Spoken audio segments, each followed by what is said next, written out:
Hey guys, it's November 24 and it's day 19 of our 30-day reverse declutter challenge.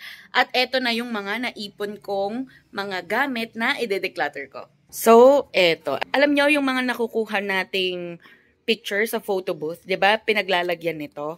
So, ang ginawa ko is I bought a photo album. Yes, may photo album na tayo. Dahil sa dami ng mga ina-attenda nating parties na may mga ganito, it's better na itapon na ito kasi hindi naman namin siya ginagamit, hindi naman namin siya pinapang-display. Tapos, inilalagay na lang lahat ng pictures doon sa photo album na yon para mas maging maayos, para mapanatiling safe din yung pinaglalagyan ng mga memorabilia pictures natin. So, this is 3. Itatapon na natin. Then, this one, I bought it for my son, pero hindi na niya nagamit. So, ibibigay natin to sa mga buntis nating kakilala. Ayun. So, this is 4. Then, eto, yung parang baby cam. This will be gifted. Ibibigay ko doon sa kakilala ko na buntis din para may baby monitor sila. So, this is 5. And then, etong shoe cover. Actually, alam niyo, maganda to. May video ako nito, pang-affiliate sa TikTok. Kapag, syempre, maulan, 'di ba? Ito ang dapat mong isuot para hindi na yung plastic yung pinapambalot mo dun sa sapatos mo. Ito, para talaga doon sa sapatos habang, of course, suot mo siya. And madami tong sizes, pero itong sa akin ay XL. So, ito. I-declutter na natin. Bibigay natin sa mga kakilala nating nagmomotor din. So, ilan na?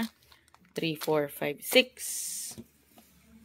Then, eto, alam nyo, matagal na to sa amin. As in, galing pa atang Australia yung papa ko. Doon niya binili to. Bibigay natin to doon sa aking pinsan. Wala siyang ano kasi. Wala siyang ganyan. So, 7.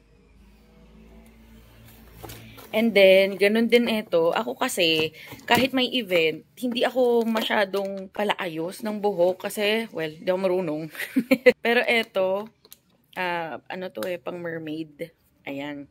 Feeling ko hindi ko siya bagay, yung mermaid na curls. So, ibibigay na lang natin kesa naka-stock lang. Kasi never ko naman siyang nagamit din. So, ilan na? 8. And then, ito, PR din to 9, 10. And then, etong box, 11. And etong, ewan ko ba? Asawa ko, 12, 13, 14, 15, 16 na face mask. I-dispose na natin. So, for day 19, 12 items lang talaga ang i-declutter natin. Pero, successfully nakapag-declutter tayo ng 16 items. So, ayan. Tuloy-tuloy na to. Tapos, weekly na tayo mag-upload ng decluttering videos natin dito sa bahay. So, yun. Successful tayo for today. See you again tomorrow. Bye!